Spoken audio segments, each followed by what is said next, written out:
பேசுவாங்க. ஆனால் அவங்க கேட்டது வந்து 5 நாள் கேட்டிருந்தாங்க. நாங்கள் எங்கள் தரப்பில் வந்து ஒரு நாள் கூட ஒரு நாளே அதிகம் தான் அப்படின்னு நாங்கள் ஆர்கியூ பண்ணியிருந்தோம்.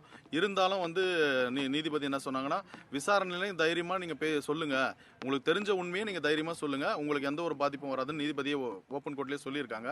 அதே மாதிரி அவரும் வந்து மதியழகனும் சொல்கிறேன்னு சொல்லியிருக்காரு. அவருக்கு எந்த பிரச்சனையும் அவருக்கு எந்த பாதிப்பும் ஏற்படக்கூடாது, அவருக்கு உயிருக்கோ அவர் உடலுக்கோ அவர் மருத்துவ தேவையான உதவிகள் மற்ற எல்லா உதவிகளும் வந்து செஞ்சு கொடுக்கணும் அப்படின்னு சொல்லிட்டு எஸ்ஐடிக்கு வந்து உத்தரவு கொடுத்துருக்காங்க. ஏன்னா சிறப்பு புலனாய்வு குழு வந்து இப்போ இந்த கையில் எடுத்திருக்காங்க இந்த கேஸை. அதனால காவல்துறை கிட்ட இருந்து இவங்க கிட்ட வந்ததுனால அந்த கேஸில் இவங்க முழுமையாக நாங்கள் விசாரிக்கணும்னு இவங்க நீதிமன்றத்தில் கோரிக்கை வச்சதுனால அதை பேஸ் பண்ணி தான் இப்போ இந்த ஆர்டரே போட்டிருக்காங்க.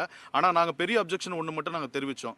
உச்சநீதிமன்றத்தில் நாளைக்கு எங்கள் தரப்பில் வந்து நாங்கள் எஸ்ஐடிக்கு வந்து நாங்கள் தடை கோரி நாங்கள் வந்து வழக்கு தாக்கல் பண்ணியிருக்கோம் எங்கள் தரப்பில். அதை நாங்கள் வந்து நீதிமன்றத்தில் சொல்லும் போது நாளைக்கு வர்றதுனால இன்னைக்கு நாங்கள் எதுவும் அதை முன்கூட்டியே நாங்கள் வந்து இதை எடுத்துக்க முடியாது.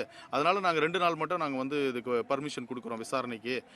சனிக்கிழமை 3:30 மணிக்கு மறுபடியும் அவர் வந்து நல்ல நிலைமையில வந்து நீதிபதி முன்னாடி வந்து ப்ரொடியூஸ் பண்ணணும். அதே மாதிரி வழக்கறிஞர்களும் அவரோட குடும்பத்தினரும் வந்து எந்த நேரத்தில் வேணாலும் சந்திக்கலாம், அதுக்கு தடை இல்லை அப்படின்னு நீதிபதி சொல்லியிருக்காங்க.